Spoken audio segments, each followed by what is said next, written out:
bigger our vision of God is, the more we react in awe and wonder. If our understanding of God is small or confusing, or if we just don't spend much time thinking about who God is, then we may have no reason to be in awe of Him. But the greater our understanding is, the deeper our love is, the greater our sense of wonder. In fact, we see in Scripture that sometimes our sense of the greatness of God can even be too much for us to actually take in. Wonder is an important part of our knowledge of God and our love for who He is. The faith skill of wonder is the culmination of our Thrive environment of discover for a reason. When we are working on discovering who God is, the more we know and the more we love, the more likely it will be that we will turn around and express ourselves in worship. In Thrive, we describe wonder like this: reflecting the beauty and creativity of God in His creation. Wonder captures our response to the greatness and beauty of God, and it is a faith skill. It is a spiritual exercise we engage in order to open our lives more and more to the grace of God. We should remember at a point like this that in Thrive, we do not begin the process of spiritual maturity with what we bring to the table or how great we may become. We begin with our need and God's gift. We come to God needing His grace, and God is ready to fill the lives of open and attentive people. Wonder is a way of being caught up in that grace. We make sense of wonder through two practices: worship and expression. Human beings are worshipers by nature. If we do not worship God, we will pick a person or an idea that we think is worthy, and we will dedicate our worship to them instead.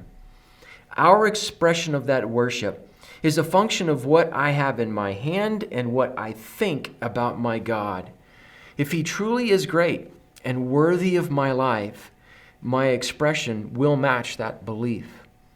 Psalm 96 is an incredible expression of worship. The psalmist encourages us to sing to the Lord and tell of His salvation, to declare His glory to all the earth, to ascribe to the Lord the glory due Him, and to worship the Lord in the splendor of His holiness. Every one of these declarations is a reaction to the greatness of God. So is my vision of God big enough? Is maybe my God a little on the boring side? Our life in creation may be a bit drab. We simply may not have come into contact with how great He really is. But when we do, we will be able to react like the psalmist. Is my vision of other gods maybe too big? Is my understanding of God crowded out by false gods and imitators to the throne? Psalm 96:5 says, "For all the gods of the people are worthless idols. There is no other God who created all there is, and there is no other God worthy of my worship." Now, once we come to terms with the God who is worthy to be worshiped, are we ready to express it? John chapter 12, verses 1 through 8, tell an incredible story. Jesus is on His way to Jerusalem, where He will be betrayed, crucified, buried, and then rise from the dead. But before He gets there, He stops for a meal with friends. Mary and Martha are the sisters in the home, and their brother Lazarus is with them. Now Lazarus was dead not that long ago, and Jesus raised him from the dead, and now he is reclining at the same table as Jesus and His disciples eating a meal. At the table sits a miracle and the miracle worker. If this was your table, how would you respond? Mary's response was to take the most expensive thing she had and anoint Jesus' feet. Her expression of worship was extravagant and appropriate. She took the most valuable thing she had and expressed her thanks and worship to Jesus. Jesus did not stop her because no act of worship is wasted on Him, and it was entirely appropriate.